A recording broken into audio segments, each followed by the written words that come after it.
kasih Anda masih di Dokter Indonesia. Kapan terakhir Anda merasa saat bangun tidur itu, aduh enak banget rasanya. Karena tidur saya sepertinya sudah optimal, sudah cukup.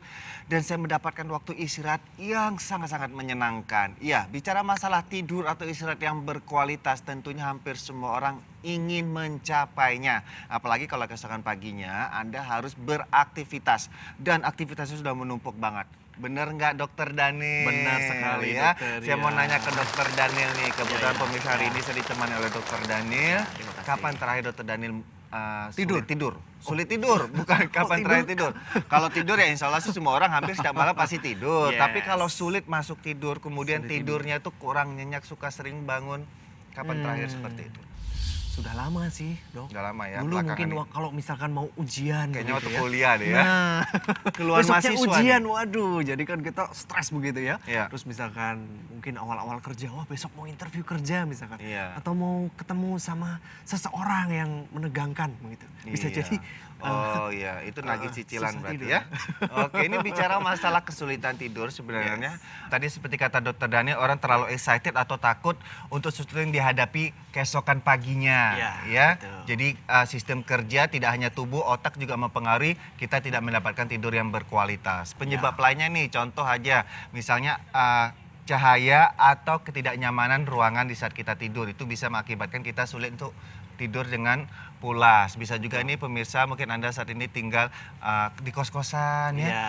Laptop masih hidup, Hidup, elektronik yang lain, gadget. gadget, kemudian juga ya masih mengerjakan sesuatu di atas tempat tidur, akhirnya Iya. sulit mendapatkan tidur yang Tidur. dalam. Dan tentunya pemirsa ya, di saat kita tidur itu pada dasarnya tidak hanya tubuh kita loh yang istirahat, tapi juga sel-sel saraf di otak kita. Benar sekali, karena otak kita itu adalah sesuatu yang rentan sebenarnya terhadap kerusakan. Iya. Dan apabila kita cukup tidur, maka satu kata kunci yang sangat penting di sini yaitu regenerasi. Iya benar sekali, saat kita tidur di Yes. situ ya gini, jadi mulailah pertumbuhan dan peremajaan dari sel-sel otak yang baru.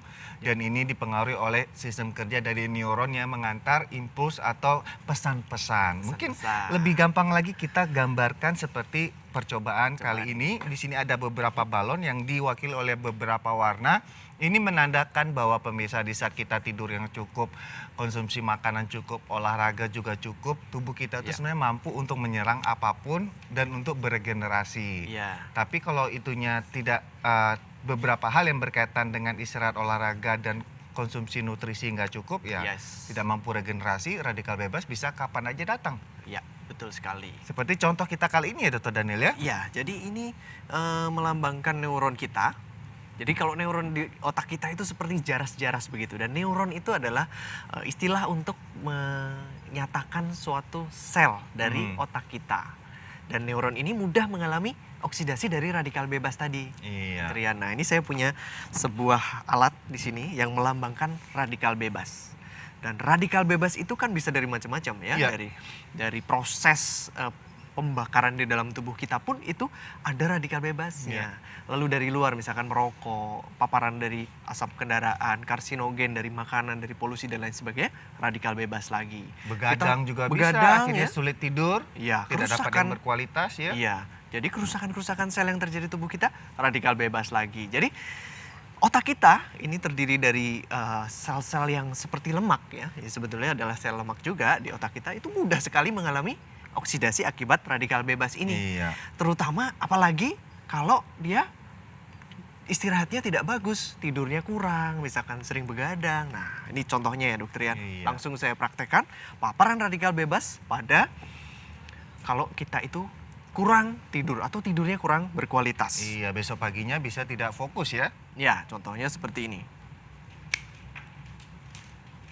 Ya, paparan radikal bebas sehari, 2 hari, 3 hari, ya akhirnya menyusut yang namanya sel-sel tersebut. Ya. Ya, dan terjadilah kerusakan sel sedikit demi sedikit, lama-lama menjadi berat ya kerusakannya itu sehingga menyebabkan kurangnya konsentrasi, kurangnya daya ingat, Daya tahan terus tubuh gampang daya tahan turun. tubuh menurun dan juga bahkan pada kondisi yang lanjut mungkin bisa terjadi penuaan dini, Iya. bahkan terjadinya memory loss yang cepat gitu, gangguan Iya. fungsi kognitif. Kalau balon-balon yang lain ini melambangkan apa, Dokter Daniel? Nah, yang ini masih sama ya. Iya. Ini masih sama, kita coba lagi. Jadi radikal bebas ditambah kita kurang menjaga tadi. Bahkan lebih dramatis ya, bisa terjadi kerusakan dari otak itu. Ya, ini dalam jangka panjang ya, Iya. tidak didukung oleh daya tahan tubuh yang cukup. Dan pada dasarnya satu hal lagi ini pemirsa, bahwa dengan tidur yang berkualitas secara langsung tentunya kita menyayangi diri sendiri. Karena Yes. apa? Tubuh itu sebenarnya memiliki kemampuan untuk beregenerasi. Jadi kita menyayangi tubuh dengan cara memberi tubuh kita kesempatan untuk mengganti sel yang rusak dengan sel yang baru secara alami. Tentunya ini Iya. balik lagi kepada masalah awet muda, Awet anti-aging. muda. Kenapa melihat orang, oh kok usianya tidak sama dengan wajahnya saat ini, Dokter Iya. Daniel? Ya, usianya masih seperti 20 nih kayaknya Nah, dari wajahnya ya. setuju kan? Ini karena tidurnya kelamaan bukan? Ya, Oh, bukannya betul. tidur yang berkualitas. Berkualitas dong. Lalu kan tentunya tidak hanya tidur yang berkualitas, masih Benar. banyak hal lain yang bisa membuat kita itu tetap fit, tetap awet muda, tetap prima, daya tahan tubuh bagus, yaitu hal-hal yang lain seperti kayak tadi ya kita Ya. lihat, perhatikan konsumsi nutrisi, Nutrisi. untuk memenuhi kebutuhan Benar. tubuh sehari-hari, Ya. olahraga rutin, manajemen stres. Ya. Sehingga saat Tepat hal sekali. ini bisa terpenuhi, tentunya radikal bebas yang datang ke tubuh kita itu bisa ditangkal dan Ditangkal. kerusakan tubuh juga dapat diminimalkan kejadiannya seperti contoh berikutnya ya. Benar. Jadi ini adalah suatu contoh apabila kita itu mau menangkal radikal bebas, maka harus ada suatu sistem antioksidan dan tubuh kita Ya. ada yang dikatakan sebagai antioksidan alami. Tubuh Ya. kita ini tidak bisa bekerja hanya sendiri saja, diperlukan bantuan nutrisi. Diperlukan suatu antioksidan Ya. alami yang bisa kita konsumsi secara teratur untuk pencegahan, untuk bisa meningkatkan kadar antioksidan di dalam tubuh kita. Pada tahun 2007 di Jepang terdapat penelitian yang dilakukan oleh Universitas Tohoku Gakuen yang meneliti efek dari kulit buah manggis yang diekstrak.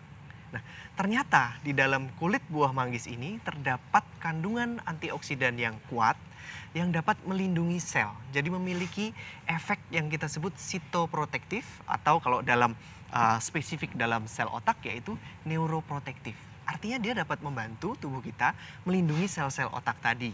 Dan sebagai radikal bebas tentunya yang setiap hari menyerang di dalam tubuh kita termasuk di otak kita itu dapat dicegah karena kandungan dari dalam ekstrak kulit buah manggis ini pun adalah sumber dari antioksidan yang kuat. Nah, sebagai peragaannya contohnya seperti yang terakhir ini. Ya.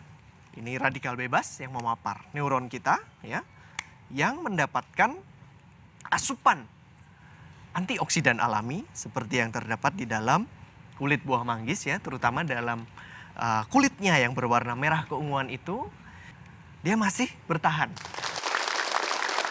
Jadi mempersiapkan tubuh dengan kondisi fit prima itu memang sudah keharusan. Ya, Dokter Daniel, terima kasih atas kedatangannya di Dokter Os Indonesia. Untuk Anda yang masih haus dengan informasi kesehatan, jangan kemana-mana. Sesaat lagi saya akan kembali untuk Anda di Dokter Os Indonesia pastinya.